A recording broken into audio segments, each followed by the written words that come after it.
મનીષાબેન, પહેલી ચોકલેટ શીખ્યા પછી બીજી શીખવાની ઉતાવળ વધી ગઈ છે, તો હવે કઈ શીખીએ છે?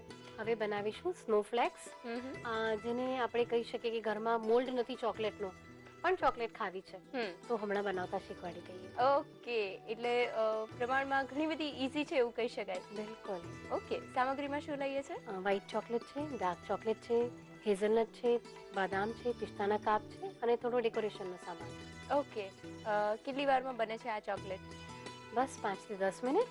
તમે કાયમ કહો છો કે ચોકલેટ્સ હોય એટલે ફટાફટ જ બની જાય. બિલકુલ. શીખવી દઈએ તો? ચોક્કસ. સૌથી પહેલા ડાર્ક ચોકલેટ છે એ લેશું. 1 કપ ડાર્ક ચોકલેટ છે. પહેલી ચોકલેટ બનાવતી વખતે ફક્ત ડાર્ક ચોકલેટ લીધી હતી, જ્યારે આમાં ડાર્ક ચોકલેટનો ઉપયોગ પણ કરવાનો છે અને વ્હાઈટ ચોકલેટનો પણ. હાજી, પણ જેમ જેમ ચોકલેટ બનાવીશ ત્યારે તને શીખવાડીશ. ઓકે. આને મેલ્ટ કરી લઈએ.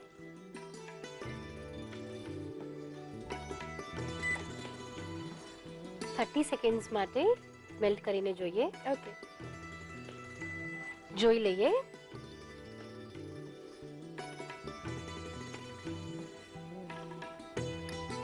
હજી જરૂરત લાગે છે, બીજી 30 સેકન્ડ્સ મૂકીએ.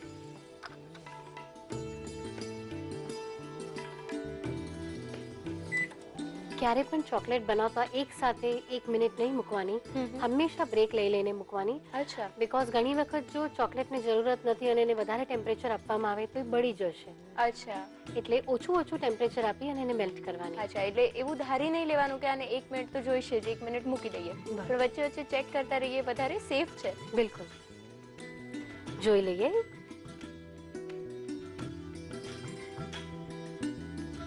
એકદમ ફાઇન મેલ્ટ થઈ ગઈ છે. બરાબર મિક્સ કરી લઈએ.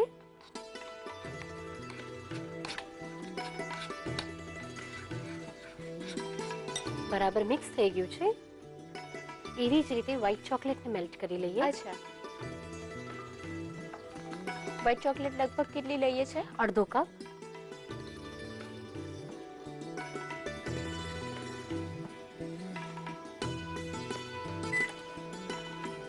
બિલકુલ આગળની જેમ જ 30 સેકન્ડ્સ માટે મૂક્યું છે. ઓકે, એને પણ પહેલા 30 સેકન્ડ મૂકીને જોઈએ છે, પછી જરૂર પડે તો વધારે કરી શકાય. બિલકુલ. ચેક કરી લઈએ.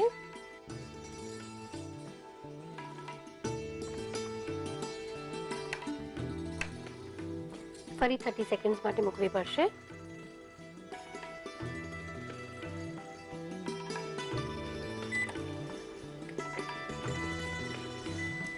ચેક કરી લઈએ. ફાઇન મેલ્ટ થઈ ગઈ છે.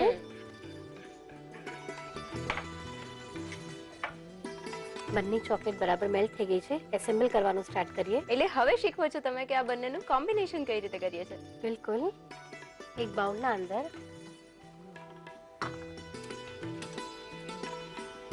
2 ટેબલસ્પૂન બારીક ચોપ કરેલી બદામ છે. હંમેશા જ્યારે ચોકલેટ બનાવતા હોઈએ ત્યારે ઓલવેઝ એમાં સોલ્ટેડ અગર લેવામાં આવે, ડ્રાય ફ્રૂટ્સ તેનો ટેસ્ટ બહુ સરસ લાગે છે. અચ્છા. એટલે આ સોલ્ટ વાળી બદામ છે. આ સોલ્ટેડ પિસ્તા છે. અચ્છા, પિસ્તા પણ સોલ્ટેડ લઈએ છે? બિલકુલ. 2 ટેબલસ્પૂન લઈએ છે. આ ચોપ કરેલા હેઝલનટ છે 2 ટેબલસ્પૂન. બધી જ સામગ્રી 2 ટેબલસ્પૂન લેવાની છે. અને આના અંદર જે આપણે મેલ્ટ કરી ચોકલેટ છે એ અંદર નાખી દઈશું. ડાર્ક ચોકલેટ મિક્સ કરીએ છીએ ડ્રાયફ્રૂટમાં? હાજી. અત્યારે બદામ, પિસ્તા અને હેઝલનટ 3 લીધા છે, પણ આ સિવાય કોઈ એડ કરી શકાય અથવા તો આમાંથી કોઈ અવેલેબલ ના હોય, હેઝલનટ ધારો કે ન મળે તો એને અવોઇડ કરી શકાય? બિલકુલ કરી શકાય છે. પછી બાકીના જે 2 ડ્રાયફ્રૂટ છે એનું ઇન્ગ્રેડિયન્ટ તમે વધારી દો, એનું માપ વધારી લેશો તો બી ચાલશે. અને હેઝલનટ બહુ જ અમેઝિંગ નટ છે. એનો ટેસ્ટ બહુ જ સરસ લાગે છે ચોકલેટમાં. આને બરાબર મિક્સ કરી લઈએ. ઓકે. બરાબર ડ્રાયફ્રૂટ મિક્સ થઈ ગયું છે. પછી થોડીક વાર એને એમ જ રહેવા દેશું તો થીક થઈ જશે. અચ્છા, એટલે થોડું ઠંડુ થાય એટલી વાર રાહ જોઈએ છે? બિલકુલ. બરાબર થીજી ગયું છે. હવે એના નાના નાના બોલ્સ બનાવી લઈએ. એટલે એના બોલ્સ પાડી શકાય એટલી કન્સિસ્ટન્સી આવે ત્યાં સુધી એને ઠંડુ કરીએ છીએ? બિલકુલ. આવી રીતે બોલ્સ બધા વાળી લઈએ. ઓકે. મનીષાબેન, ચોકલેટ્સ માટે એવું કહી શકાય કે ગિફ્ટ કરવા માટે એવરગ્રીન છે, કોઈ પણ ઓકેશન હોય, કાંઈ પણ ન સોચતું હોય કે શું ગિફ્ટ આપવી, તો કાયમ ચોકલેટ્સ ગિફ્ટ કરી શકાય છે. બિલકુલ. આવી રીતે બધા અનઇવન વાળવાના છે. ઓકે. બોલ્સ વળાઈ ગયા છે. વ્હાઈટ ચોકલેટમાં ડિપ કરશું. વ્હાઈટ ચોકલેટમાં ફ્લેક્સમાં રગદોડી દઈએ. ઓકે. પેલા મેલ્ટ કરેલી વ્હાઈટ ચોકલેટ છે એમાં ડીપ કરીએ છીએ અને પછી ફ્લેક્સ લગાવીએ છીએ. બિલકુલ. બધા બનાવી લઈએ એવી રીતે. ઓકે. આ ચોકલેટની અંદર કોમ્બિનેશનમાં કોઈ ફેરફાર કરી શકાય છે? એટલે મિલ્ક ચોકલેટ અથવા તો ડાર્ક ચોકલેટ લીધી છે ત્યાં વ્હાઈટ ચોકલેટ અને વ્હાઈટ ચોકલેટ લીધી છે ત્યાં ડાર્ક ચોકલેટ, આવું કશું કરી શકાય? બિલકુલ કરી શકાય છે. ખરેખર બહુ સરસ આઈડિયા આપી છે તે, અને બહુ જ સરસ લાગશે કોમ્બિનેશન. આ મેલ્ટેડ ચોકલેટ છે એના પર ડ્રિઝલ કરીએ.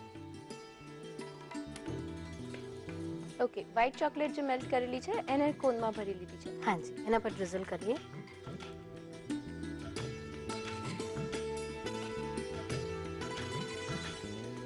બરાબર ડ્રિઝલ થઈ ગયા છે. હવે આ ટૂથપીક લગાડી દઈએ.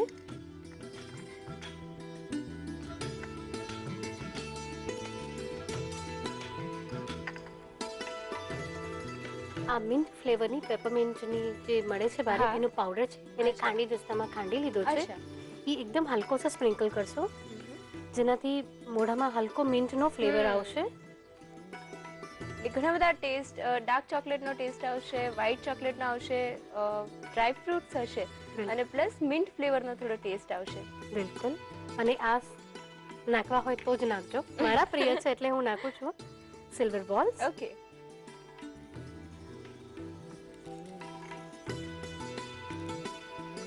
આવી રીતે રેડી કર્યા બાદ એને ફ્રીઝમાં મૂકશું સેટ કરવા માટે. ઓકે. લગભગ 2 મિનિટ માટે. અચ્છા, 2 મિનિટમાં સેટ થઈ જશે. હાજી, ફ્રીઝમાં મૂકી દઈએ. સર્વ કરીએ.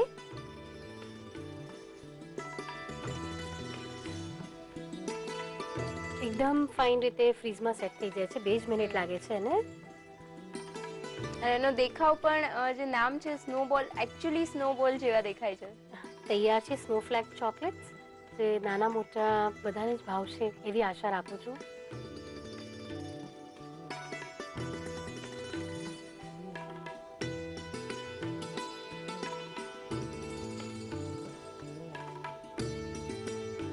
સ્નોફ્લેક્સ બનાવવા માટે જોઈશે dark chocolate 1 cup, white chocolate અડધો કપ, ચીણી સમારેલી સોલ્ટેડ બદામ 2 ટેબલસ્પૂન, ચીણા સમારેલા સોલ્ટેડ પિસ્તા 2 ટેબલસ્પૂન, ચીણા સમારેલા hazelnut 2 tablespoon, white chocolate flakes અડધો કપ, મિન્ટ ફ્લેવરનો પાવડર ચપટી.